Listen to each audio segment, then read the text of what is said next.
Hello बच्चों, मैं नेहा चौधरी रसायन विज्ञान की प्रायोगिक कक्षा में आपका स्वागत करती हूँ।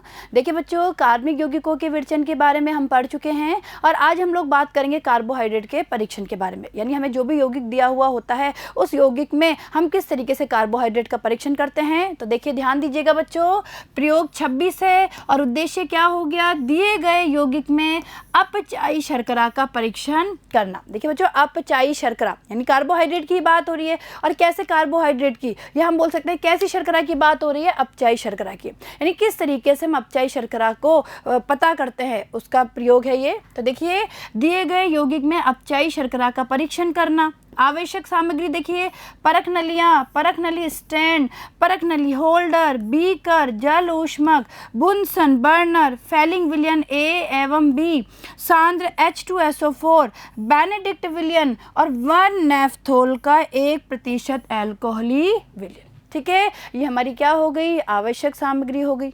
आगे देखिए, अब देखिए बच्चों, कार्बोहाइड्रेट के परीक्षण के लिए हम इस तरीके से टेबल बनाते हैं, क्रम संख्या, प्रयोग, प्रेक्षण और क्या हमारा निष्कर्ष निकल के आया। ठीक है, तो देखिए हम एक एक प्रयोग को लेके चलेंगे कि क्या क्या प्रयोग होते हैं इसमें।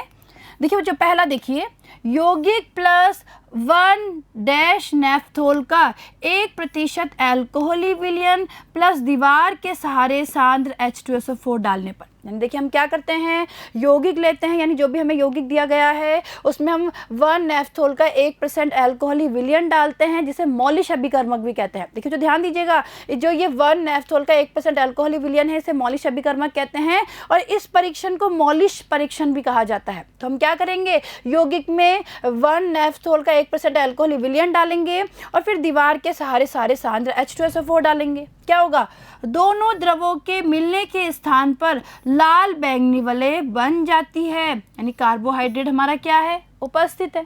ठीक है, आगे देखिए दूसरा, देखिए दूसरा क्या प्रयोग होता है। दूसरा देखिए, यौगिक प्लस बेनेडिक्ट विलयन प्लस गरम। यानी जो भी यौगिक दिया गया है उसमें अगर हम बेनेडिक्ट विलयन डाल के गरम करते हैं तो नारंगी लाल अवक्षेप आता है। इससे भी क्या पता लगता है, कार्बोहाइड्रेट हमारा क्या है, उपस्थित है। ठीक है बच्चों, आगे देखिए तीसरा देखिए, यौगिक प्लस फैलिंग विलयन ए प्लस फैलिंग विलयन बी मिलाने पर। यानी यौगिक है, यौगिक में हम फैलिंग विलयन ए और फैलिंग विलयन बी इन दोनों का जो मिश्रण है, यानी ए और बी को पहले मिला लेते हैं। समझे बच्चों, उसमें होता क्या है, फैलिंग विलयन ए और फैलिंग विलयन बी को हम पहले मिला लेते हैं और फिर उसकी थोड़ी सी मात्रा को हम यौगिक में डालते हैं। यानी यौगिक में फैलिंग विलयन ए और फैलिंग विलयन बी मिला रहे हैं, क्या होता है, लाल अवक्षेप आता है, जिससे पता लगता है कि अपचायी शर्करा उपस्थित है। ठीक है, तो देखिए बच्चों हमने इस प्रयोग में क्या किया, सबसे पहले तो हमने कार्बोहाइड्रेट का पता लगाया, या हम बोल सकते हैं शर्करा का पता लगाया कि क्या हमें जो यौगिक दिया हुआ है उसमें शर्करा या कार्बोहाइड्रेट उपस्थित है। तो हमें पता लग गया कि हाँ कार्बोहाइड्रेट उपस्थित है, इन दोनों से ये पता लग गया।